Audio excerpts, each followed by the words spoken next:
Chapter 31. Their winter passed. Ellie's faith in Santa Claus was restored, temporarily at least, by the footprints in the hearth.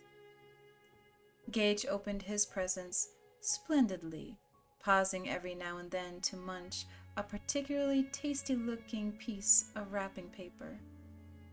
In that year, both kids had decided by mid-afternoon that the boxes were more fun than the toys.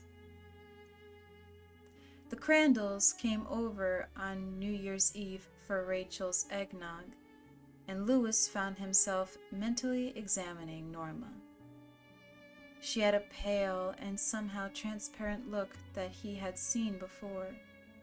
His grandmother would have said Norma was beginning to fail, and that was perhaps not such a bad word for it. All at once, her hands, so swollen and misshapen by arthritis, seemed covered with liver spots. Her hair looked thinner. The Crandalls went home around 10, and the Creeds saw the new year together in front of the TV. It was the last time Norma was in their house. Most of Louis's semester break was sloppy and rainy. In terms of heating costs, he was grateful for the thaw, but the weather was still depressing and dismal.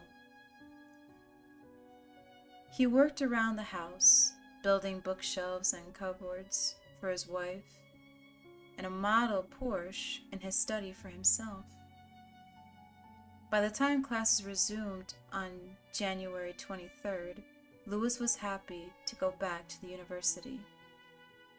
The flu finally arrived. A fairly serious outbreak struck the campus less than a week after the spring semester had begun, and he had his hands full. He found himself working 10 and sometimes 12 hours a day and going home utterly whipped, but not really unhappy.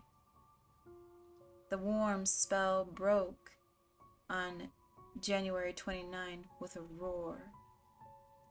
There was a blizzard followed by a week of numbing sub-zero weather. Louis was checking the mending broken arm of a young man who was hoping desperately, and fruitlessly in Louis's opinion, that he would be able to play baseball that spring when one of the candy strippers poked her head in and told him his wife was on the telephone. Louis went into his office to take the call. Rachel was crying, and he was instantly alarmed. Ellie, he thought. She'd fallen over her sled and broke her arm or fractured her skull. He thought with English. I know it, I swear. He thought with alarm of the crazed fraternity boys and their toboggan. It isn't one of the kids, is it? He asked. Rachel? No, she said, crying harder. It's not one of the kids. It's Norma, Lou. Norma Crandall. She died this morning. Around 8 o'clock, right after breakfast, Judd said. He came over to see if you were here, and I told him you'd left half an hour ago. Oh, Lou. He just seems so lost and dazed. So old. Thank God Ellie was gone and Gage is too young to understand. Louis's brow frowned, and in spite of this terrible news, he found it was Rachel his mind was going out to, seeking, trying to find. Because here it was again.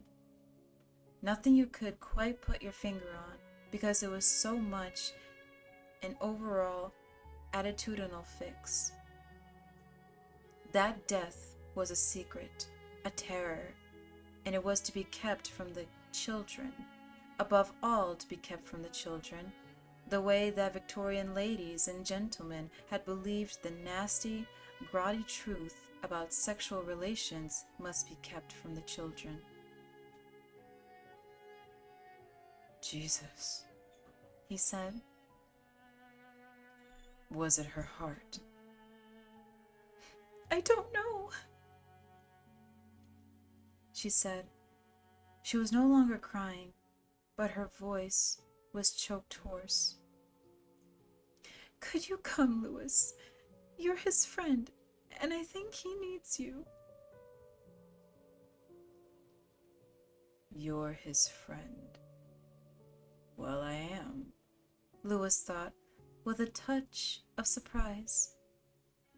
"I never expected to have an 80-year-old man for a buddy, but I guess I do." And then it occurred to him that they had better be friends, considering what was between them. And considering that he supposed that Judd had known they were friends long before Louis did. Judd had stood by him on that one, and in spite of what happened since, in spite of the mice, in spite of the birds, Louis felt that Judd's decision had probably been the right one. Or, if not the right one, at least the compassionate one. He would do what he could for Judd now, and if it meant best man at the death of his wife, he would do that. "On my way," he said,